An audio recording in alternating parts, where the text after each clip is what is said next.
ओम शांति। प्यारे रूहानी भाई बहनों, आज 23 फरवरी 2026 के इस रूहानी मंथन में आपका स्वागत है। ओम शांति। आज के इस बेहद ही खूबसूरत और शांत दिन में आप सभी का बहुत बहुत स्वागत है। आज का दिन सच में बहुत विशेष है। मेरा मतलब है, जब हम शिव बाबा के अनमोल महावाक्यों को सुनते हैं तो ऐसा लगता है जैसे स्वयं ज्ञान के सागर हमें अपने अनमोल रत्न दे रहे हैं। बिल्कुल सही कहा आपने।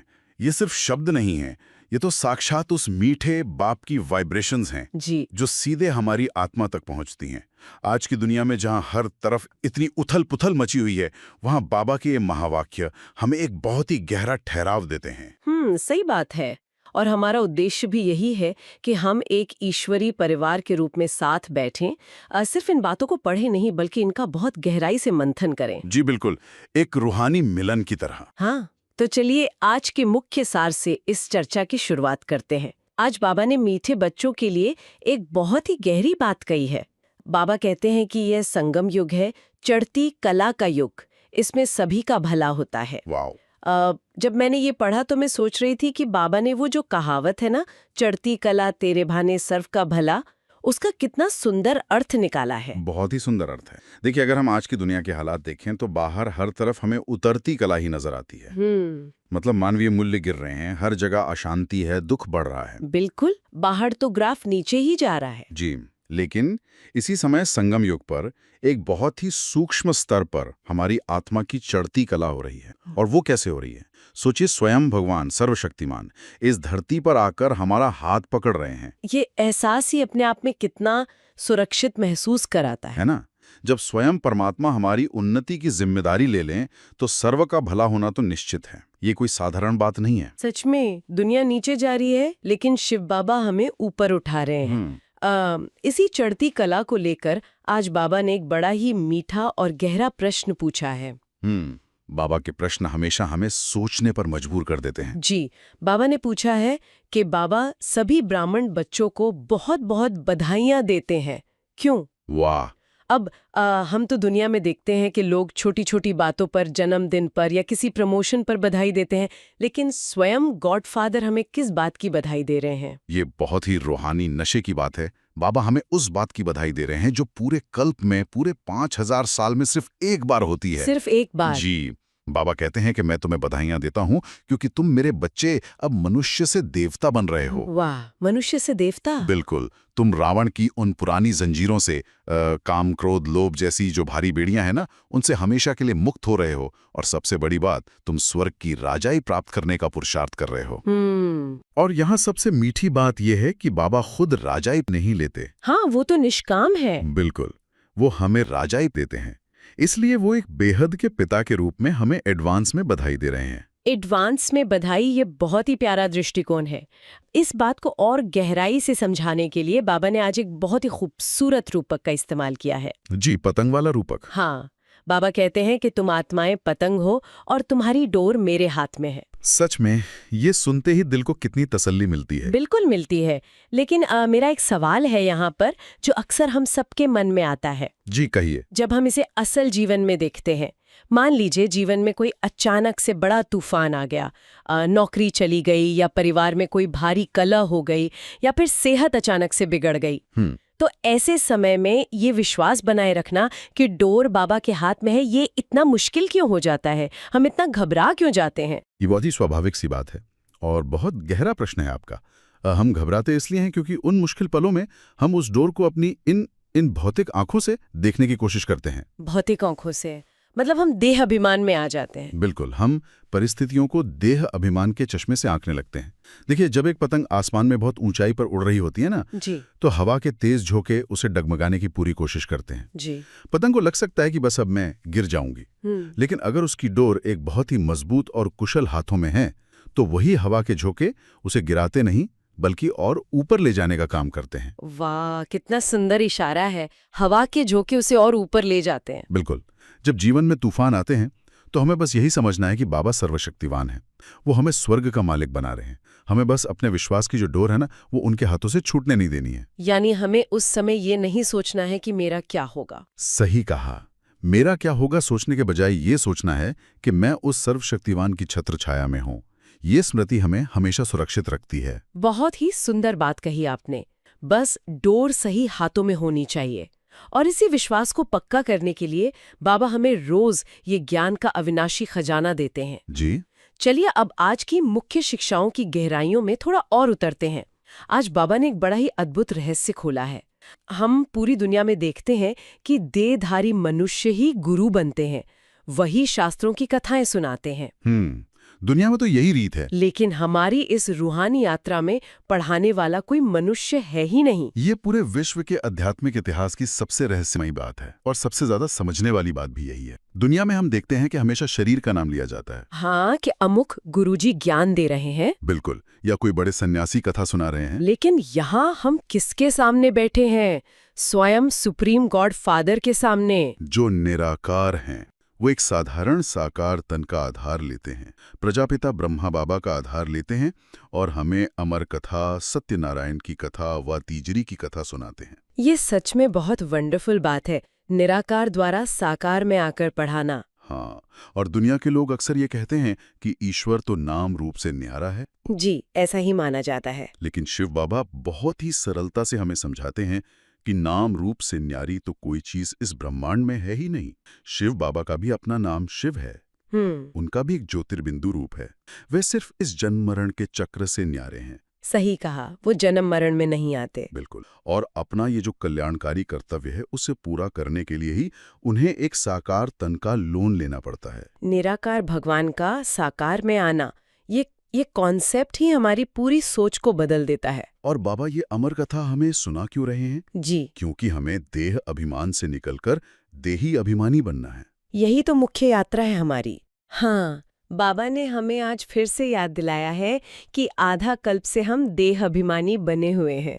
लेकिन मैं सोच रही थी कि जब हम देह अभिमान शब्द का इस्तेमाल करते हैं तो बहुत से लोग इसे सिर्फ एक तरह का अहंकार या घमंड समझ लेते हैं।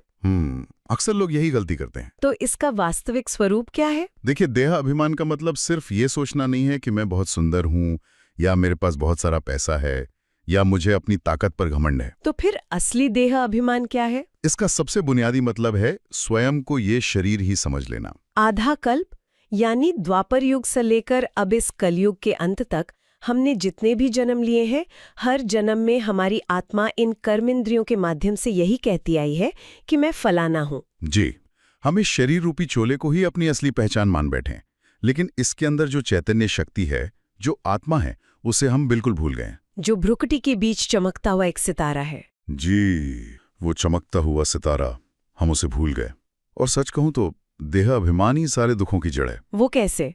क्योंकि देखिए, जब कोई हमारा अपमान करता है तो वो असल में हमारे शरीर का, हमारी पोजीशन का या हमारे पद का अपमान करता है और हम दुखी हो जाते हैं क्योंकि हम खुद को वही पद या शरीर समझते हैं। ओहो, ये तो बहुत गहरी बात है। जी, और अब स्वयं परमात्मा हमें हमारी असली पहचान याद दिला रहे हैं।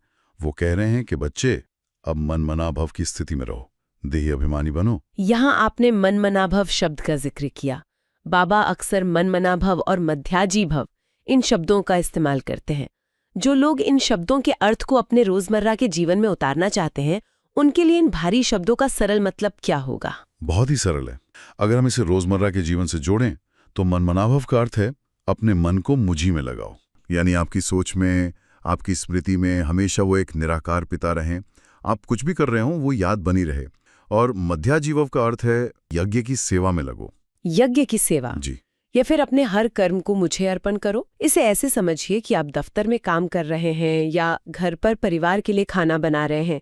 आपके हाथ अपना काम कर रहे हैं, लेकिन आपकी बुद्धि ये महसूस कर रही है कि मैं आत्मा एक ट्रस्टी के रूप में शिव बाबा के लिए ये कार्य कर रही हूँ। वाह, यानी कर्म करते हुए भी योग लगा रहे। बिल्कुल। जब हम इस आत्म अभिमानी स्थिति में टिकते हैं ना, तो हमारा हर एक साधारण कर्म भी पूजा बन जाता है। ये नजरिया सच में जीवन के हर छोटे बड़े काम को एक बहुत ही गहरी सार्थकता दे देता है। और मुझे लगता है कि जब हम इस स्थिति में रहते हैं तभी हम सच्चे ब्राह्मण कहलाते हैं। सही कहा आपने, सच्चा ब्राह्मण जीवन यही है। आज बाबा ने एक बहुत ही गर्व करने वाली बात कही है। दुनिया तो मानती है कि देवता धर्म सबसे श्रेष्ठ है। दुनिया में देवताओं की ही पूजा होती है। हाँ, लेकिन बाबा कहते हैं कि वास्तव में देवता धर्म नहीं, बल्कि ब्राह्मण धर्म सबसे ऊंचा है। जी, अब एक आम इंसान तो यही सोचेगा कि देवता ही सर्वोपरि हैं। फिर ये ब्राह्मण धर्म उनसे भी ऊंचा कैसे हो गया? अगर हम इसे ज्ञान के दृष्टिकोण से गहराई से देखें तो देवताएं तो सतयुग में केवल अपने पुण्यों की प्रारब्ध भोगते हैं। प्रारब्ध यानी अपना रिवॉर्ड भोगते हैं। बिल्कुल, वो अपना इनाम एंजॉय कर रहे हैं। वहां उन्हें कोई आध्यात्मिक ज्ञान नहीं होता है, क्योंकि ज्ञान की आवश्यकता तो सद्गति के लिए होती है ना। जी हाँ, जहाँ दुर्गति है वहीं सद्गति चाहिए। सही कहा। और सतयुग में तो कोई दुर्गति में होता ही नहीं है, सब सुखी हैं। लेकिन ये जो ब्राह्मण जीवन है, जिसे हम प्रजापिता ब्रह्मा मुख वंशावली कहते हैं, यानी हम वो आत्माएं जो परमात्मा के ज्ञान से नया जन्म लेती हैं। बिल्कुल, यही वो समय है जब हम त्रिकालदर्शी बनते हैं। देवताएं त्रिकालदर्शी नहीं होते। त्रिकालदर्शी यानी पास्ट, प्रेजेंट और फ्यूचर, तीनों कालों को जानने वाले। जी, हम ब्राह्मण इस समय रचयिता यानी परमात्मा और उनकी रचना यानी इस पूरी सृष्टि चक्र के आदि, मध्य और अंत को जान जाते हैं। हाँ, हम जानते हैं कि हम कैसे पहले सतोप्रधान थे, फिर कैसे रजो और तमोगुण में आए, और अब फिर से कैसे शिव बाबा के साथ ऊपर उठ रहे हैं। इसलिए ये काल और ये धर्म सबसे ऊंचा है। क्योंकि इसी समय हम पुरुषार्थ करते हैं, अपने भाग्य की लकीर खींचते हैं। बिल्कुल, सतयुग में तो सिर्फ प्रारब्ध है, मेहनत तो अभी है। और इसी ऊंचे धर्म के कारण मुझे लगता है कि हमारी सेवा का जो स्वरूप है वो भी सबसे ऊंचा हो जाता है। जी, वो तो स्वाभाविक है। आज के समाज में हम देखते हैं कि बहुत से नेक इंसान हैं, बड़े बड़े सोशल वर्कर्स हैं, जो बहुत निस्वार्थ भाव से समाज की सेवा कर रहे हैं। हाँ, बहुत लोग अच्छे काम कर रहे हैं दुनिया में। कोई गरीबों को खाना खिला रहा है, कोई मुफ्त अस्पताल बनवा रहा है।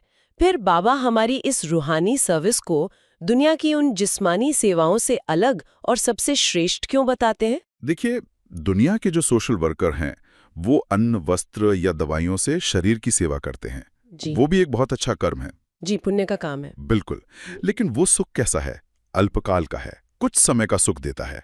आज आपने किसी को खाना खिलाया, कल उसे फिर भूख लगेगी। सही बात है, वो स्थायी समाधान नहीं है। लेकिन इसके विपरीत हम ब्राह्मण जो रूहानी सर्विस करते हैं वो पूरे 5000 वर्ष के कल्प में केवल एक ही बार इसी संगम युग पर होती है। सिर्फ एक बार। जी, और हम क्या सेवा करते हैं? हम भटकती हुई, अशांत, दुखी आत्माओं को सर्व के सद्गतिदाता शिव बाबा का परिचय देते हैं। हम उन्हें जन्म जन्मांतर के लिए पावन और सुखी बनाने का रास्ता दिखाते हैं। शरीर का रोग मिटाना एक अलग बात है, लेकिन किसी आत्मा को निर्विकारी बनाकर उसे हमेशा हमेशा के लिए दुख मुक्त कर देना, ये सबसे महान सेवा है। सच में, आत्मा को सदा के लिए सुखी कर देना, इससे बड़ी सेवा और क्या हो सकती है। लेकिन बाबा ने ये भी साफ किया है कि इस महान सेवा और स्वराज्य को प्राप्त करने का ये जो रास्ता है, ये इतना आसान भी नहीं है। जी, विघ्न तो आते ही हैं। हाँ, इसके लिए बाबा ने जो विशाल यज्ञ रचा है, उसे बाबा राजस्व अश्वमेध अविनाशी रुद्र ज्ञान यज्ञ कहते हैं। और जहाँ इतना बड़ा यज्ञ हो, वहाँ विघ्न न आए, ये तो हो ही नहीं सकता। बिल्कुल। आज बाबा ने माया के तूफानों का विशेष रूप से जिक्र किया है। मेरा सवाल ये है कि जब कोई आत्मा इस सच्चाई के रास्ते पर चलने लगती है, तो अचानक उसके जीवन में विघ्न या माया के तूफान क्यों बढ़ जाते हैं? इसे एक बहुत ही साधारण उदाहरण से समझते हैं। जब आप एक पुरानी गिरती हुई इमारत को छोड़कर एक नई और सुरक्षित इमारत की तरफ भागते हैं तो क्या होता है? उस पुरानी इमारत का मलबा गिरने का डर रहता है। बिल्कुल, वो मलबा आप पर गिरने की कोशिश करता है। इसी तरह ये पुरानी दुनिया और उसके पुराने संस्कार, जिसे हम माया कहते हैं, वो अपना पूरा जोर लगाते हैं कि आत्मा वापस उसी दलदल में आ जाए। वो हमें आगे बढ़ने से रोकती है। जी, बाबा ने आज द्रौपदी का बहुत सुंदर उदाहरण दिया। जब माताएं पवित्रता के मार्ग पर चलने की प्रतिज्ञा करती हैं, तो अक्सर समाज या अपने ही परिवार से अत्याचार होने लगते हैं। हाँ, लोग अक्सर कहते हैं कि ये ज्ञान तो परिवार छुड़ा देता है, विकार छुड़ा देता है। सही कहा, लेकिन बाबा बहुत स्पष्ट रूप से कहते हैं कि बच्चे, तुम्हें इन तूफानों से डरना नहीं है। माया के तूफान तो बहुत आएंगे। विचार भी ऊपर नीचे होंगे, है ना? बिल्कुल, मन में कई बार भारी हलचल होगी। तो ऐसे में एक साधक को क्या करना चाहिए? जब मन में तूफान उठ रहे हों, तब खुद को कैसे स्थिर रखें? यहाँ बाबा ने एक बहुत ही व्यवहारिक और बहुत ही गहरी बात कही है। संकल्पों में या विचारों में भल तूफान आए, क्योंकि देखिए, जब मन की सफाई होती है तो कचरा तो ऊपर आएगा ही। हाँ, सफाई होगी तो धूल तो उड़ेगी ही। बिल्कुल, लेकिन मुख्य बात यह है कि इन कर्मेंद्रियों से कोई विकर्म नहीं करना है। कर्मेंद्रियों से कोई विकर्म नहीं, जी, ये बहुत महत्वपूर्ण है। जी, यानी आपके मन में भले ही क्रोध का विचार आ जाए, लेकिन आपकी जुबान से कोई कड़वा शब्द नहीं निकलना चाहिए। आपके हाथ से कोई गलत कर्म नहीं होना चाहिए। कर्मेंद्रियों पर पूरा नियंत्रण। यही सच्ची तपस्या है। हमें इस पुरानी दुनिया को एक कब्रिस्तान समझकर भूलते जाना है और इस मृत्यु लोक की यात्रा को छोड़कर अमर लोक की यात्रा पर फोकस करना है, जिसे बाबा प्यार से याद की यात्रा कहते हैं। याद की यात्रा, कितनी मधुर यात्रा है ये। और इस अमर लोक की यात्रा का जो सबसे बड़ा पास है, या कहिए जो सबसे बड़ी शर्त है, वो है पवित्रता। जी, बिना पवित्रता के तो कुछ भी संभव नहीं है। बिना पवित्रता के हम बेहद के बाप से 21 जन्मों का वर्षा नहीं ले सकते। बाबा ने कहा है कि जो आत्माएं कल पहले पवित्र बनी थी, वही अब भी ये प्रतिज्ञा करेंगी। बिल्कुल। जब हम पवित्र रहते हैं, याद की यात्रा में रहते हैं और ज्ञान का स्वदर्शन चक्र फिराते रहते हैं, तभी हम पास विद ऑनर हो सकते हैं। पास विद ऑनर, इसका अर्थ ही यह है कि धर्मराज के सामने हमें कोई सजा न खानी पड़े जी, और हम पूरे सम्मान के साथ एकदम बेदाग होकर नई दुनिया में प्रवेश करें। इसी प्रक्रिया को समझाने के लिए बाबा ने आज एक बड़ा ही अलौकिक रूपक दिया है। कौन सा रूपक? बाबा कहते हैं कि स्वयं शिव बाबा ज्ञान का सागर हैं और तुम माताएं ज्ञान नदियां हो और गोप भाई ज्ञान के मानसरोवर हैं। वाह, सागर, नदियां और मानस सरोवर। जी, जब हम इस ज्ञान जल में रोज स्नान करते हैं, तभी हमारी आत्मा का युगों युगों का मैल कटता है। यह रूपक सच में मन को एकदम शांत और शीतल कर देता है। बिल्कुल। अब सवाल ये आता है कि हम इस ज्ञान जल को, इन धारणाओं को अपने प्रैक्टिकल जीवन में, रोजमर्रा की जिंदगी में कैसे उतारें? धारणा ही तो सबसे मुख्य बात है। हाँ, इसके लिए बाबा ने हमें आज मुख्य सार दिया है। और इसका जो पहला कदम बाबा ने बताया है, वो मुझे थोड़ा चुनौती भरा लगता है। ऐसा क्यों? बाबा कहते हैं कि इन भौतिक आंखों से जो कुछ भी इस विनाशकारी दुनिया का दिखाई देता है, उसे देखते हुए भी नहीं देखना है। अब देखिए, हम दफ्तर में हैं, वहां लोग राजनीति कर रहे हैं, या दुनिया में सोशल मीडिया पर रोज डराने वाली खबरें आ रही हैं। आंखें तो सब कुछ देख ही रही है ना। तो ये देखते हुए भी न देखने का अभ्यास हम प्रैक्टिकली कैसे करें? ये एक बहुत ही सुंदर आर्ट है। देखते हुए भी नहीं देखने का मतलब ये बिल्कुल नहीं है कि आप अपनी आंखें बंद करके चलने लगें। जी, इसका मतलब है पूरी तरह से अनासक्त होकर, यानी डिटैच होकर देखना। मान लीजिए आप दफ्तर में बैठे हैं, लोग राजनीति कर रहे हैं, बहस कर रहे हैं, आपकी आंखें उस दृश्य को देख रही हैं, आपके कान उन बातों को सुन रहे हैं, लेकिन आपकी जो बुद्धि है, वो उस कचरे को अपने अंदर रजिस्टर नहीं कर रही है। मतलब अंदर कोई हलचल नहीं हो रही। आप भीतर से इस स्मृति में एकदम पक्के रहते हैं कि ये सब विनाशी है, ये पुरानी दुनिया का नाटक अब बस पूरा हो रहा है। हमें बस साक्षी होकर देखना है। जी, आपको उस परिस्थिति पर रिएक्ट नहीं करना है। इसे एक मुसाफिर की तरह समझिए। जैसे जब कोई मुसाफिर ट्रेन से सफर करता है, तो वो खिड़की से बाहर के पेड़ पौधों को, लोगों को, शहरों को देखता तो है। हाँ, देखता है, पर उनमें उलझता नहीं है। बिल्कुल। वो किसी स्टेशन से चिपक नहीं जाता, क्योंकि उसे पता है कि ये मेरी मंजिल नहीं है, मेरी मंजिल कुछ और है। कितनी खूबसूरत मिसाल है ये। हमें सिर्फ एक मुसाफिर बनकर इस मृत्यु लोक से गुजरना है, क्योंकि हमारी असली मंजिल तो अमर लोक है। सही कहा। और इसी धारणा को पक्का करने के लिए हमारी चेकिंग बहुत गहरी होनी चाहिए। ये चेक करना है कि हमारे किसी भी अंग से, हमारी कर्मेंद्रियों से कोई विकर्म ना हो। जी, यही हमारी तपस्या है। इन धारणाओं को हमारे भीतर गहराई से स्थापित करने के लिए बाबा हमें प्रतिदिन एक वरदान देते हैं। तो बाबा का वरदान तो जैसे आत्मा के लिए संजीवनी बूटी है। बिल्कुल। आज का वरदान है, बाबा कहते हैं, अपने शिक्षा स्वरूप द्वारा शिक्षा देने वाले शिक्षा संपन्न योग्य शिक्षक भव। वाह, शिक्षा स्वरूप द्वारा। जी, अक्सर दुनिया में हम सोचते हैं कि शिक्षक वो है जो बहुत अच्छा बोलता है, या जिसके पास बहुत ज्ञान है और वो उसे बहुत अच्छे से समझाता है। लेकिन यहाँ बाबा सिर्फ बोलने की बात नहीं कर रहे हैं, बाबा शिक्षा स्वरूप बनने की बात कर रहे हैं। बहुत ही गहरी बात है ये, क्योंकि देखिए, जो हम शब्दों से बोलते हैं ना, उसका प्रभाव केवल कानों तक जाता है। जी, लेकिन हमारे चरित्र का, हमारे स्वरूप का जो प्रभाव है, वो सीधे सामने वाले की आत्मा पर पड़ता है। आज की दुनिया में हर कोई ज्ञान दे रहा है। बिल्कुल, ज्ञान की तो बाढ़ आई हुई है। सही कहा। लेकिन लोग अब सिर्फ सुनना नहीं चाहते, वो देखना चाहते हैं। असली योग्य शिक्षक वो है जिसका हर कदम, जिसका उठना बैठना, जिसका व्यवहार और हर एक कर्म दूसरों के लिए एक जीता जागता मार्गदर्शक बन जाए। जैसे हमने साकार ब्रह्मा बाबा के जीवन में देखा है। बिल्कुल, ब्रह्मा बाबा इसका सबसे बड़ा उदाहरण है। उन्हें हमेशा कुछ बोलने की या लेक्चर देने की आवश्यकता नहीं पड़ी। उनका जो त्याग था, उनकी जो तपस्या थी और उनका जो निर्मल स्वरूप था, वही सबसे बड़ी शिक्षा थी। सही कहा, उनका जीवन ही एक खुली किताब था। जी, जब हमारे श्रेष्ठ संकल्पों की शक्ति प्रबल होती है ना, तो हमें कुछ कहना नहीं पड़ता। हमारी वाइब्रेशंस ही दूसरों को अनुभव करा देती हैं। यानी हमें अपने बोल से ज्यादा अपनी वाइब्रेशंस और अपने चरित्र पर काम करना है। 100%। और संकल्पों की शक्ति को कैसे बढ़ाया जाए, ये हमें आज के स्लोगन से बहुत स्पष्ट रूप से समझ आता है। जी, आज का स्लोगन क्या है? आज का स्लोगन है कि संकल्पों की सिद्धि प्राप्त करने के लिए आत्मशक्ति की उड़ान भरते चलो। आत्मशक्ति की उड़ान। जी, जब हम उस आत्मिक स्थिति में टिकते हैं ना, तो हमारे जो साधारण संकल्प है वो भी एक विशेष शक्ति पाकर सिद्ध होने लगते हैं, मतलब वो प्रैक्टिकल रूप ले लेते हैं। बिल्कुल, आत्मशक्ति ही हमारे संकल्पों को बीज से फल तक ले जाती है।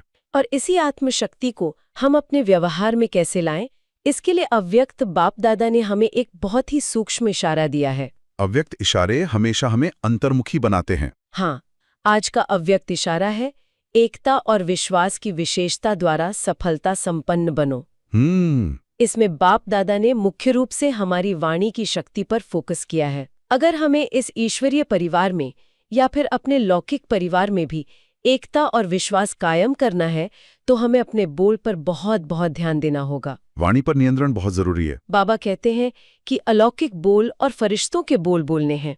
वाणी सदा निर्मल हो, हम कम बोलें और बहुत धीरे और मीठा बोलें। फरिश्तों के बोल, ये शब्द ही कितना हल्कापन लाता है। जी, फरिश्तों के बोल का मतलब है ऐसे शब्द जिनमें कोई कड़वाहट न हो, जो किसी को ठेस न पहुंचाएं, बल्कि जो थकी हुई आत्माओं को मरहम दें, उन्हें हीलिंग दें। मौन और मधुरता ही हमारी इस याद की यात्रा को और गहरा बनाते हैं। एकदम सही कहा। मधुरता के बिना योग लग ही नहीं सकता। जी बिल्कुल। आज बाबा ने फरिश्तों के बोल की बात की है। जरा सोचिए, अगर आज पूरा दिन आपके मुख से निकला हर एक शब्द आपका इस धरती पर बोला गया अंतिम शब्द हो, तो क्या उसमें किसी के प्रति कोई शिकायत या कोई कड़वाहट होगी? कभी नहीं। या फिर वो केवल ईश्वरीय प्रेम, सम्मान और दुआओं से भरा होगा? इस पर आज हम सभी को जरूर विचार करना है कि मेरी वाणी क्या दूसरों को सच में सुख दे रही है। ये बहुत ही गहरा और आत्मा को झकझोरने वाला चिंतन है। हमें अपनी हर एक बात को तोल मोल कर ही बोलना चाहिए। जी। तो चलिए, अब हम इसी मधुरता और रूहानी नशे को अपनी आत्मा के भीतर गहराई तक उतारने का अभ्यास करते हैं। आइए। कुछ पल के लिए अपने मन को बाहर की इस भागदौड़ वाली दुनिया से और सभी आवाजों से पूरी तरह समेट लें। अपनी इन भौतिक आंखों को थोड़ा सा विश्राम दें। अपने शरीर को बिल्कुल हल्का और शांत छोड़ दें। अनुभव करें। अपना पूरा ध्यान अपनी भ्रिकुटी के बीच एकाग्र करें, जहां आप एक अत्यंत सूक्ष्म चमकता हुआ दिव्य सितारा विराजमान है। महसूस करें स्वयं के इस प्रकाशमय स्वरूप को। मैं अब 3 बहुत ही शक्तिशाली स्वमान का उच्चारण करूंगा। हर स्वमान के बाद हम कुछ पल के लिए गहरी शांति में ठहरेंगे। आप उस सत्य को अपनी आत्मा के रोम रोम में समा जाने दें। पूरे विश्वास और ईश्वरीय प्रेम के साथ भीतर ही भीतर दोहराएं। मैं चढ़ती कला वाली मास्टर ज्ञान सागर आत्मा हूं। मैं पवित्रता की शक्ति से भरपूर एक रूहानी सेवाधारी आत्मा हूं। इस रूहानी नशे को अपने भीतर उतरने दें। मेरे बोल फरिश्तों के समान सदा मधुर, निर्मल और सुखदायी हैं। एक गहरी शांति का अनुभव करें। इन स्वमानों की परम पावन ऊर्जा और ये सुखदायी वाइब्रेशन आज पूरा दिन आप सभी के साथ रहे। आप दफ्तर में हो, घर पर हो या किसी सफर में हो, बस ये रूहानी नशा कायम रहे कि स्वयं शिव बाबा मेरी चढ़ती कला कर रहे हैं। मेरी डोर उन सुरक्षित हाथों में है। मृत्युलोक की हर परिस्थिति को बस एक मुसाफिर की तरह देखते हुए भी नहीं देखना है, क्योंकि आपकी मंजिल अमर लोक है।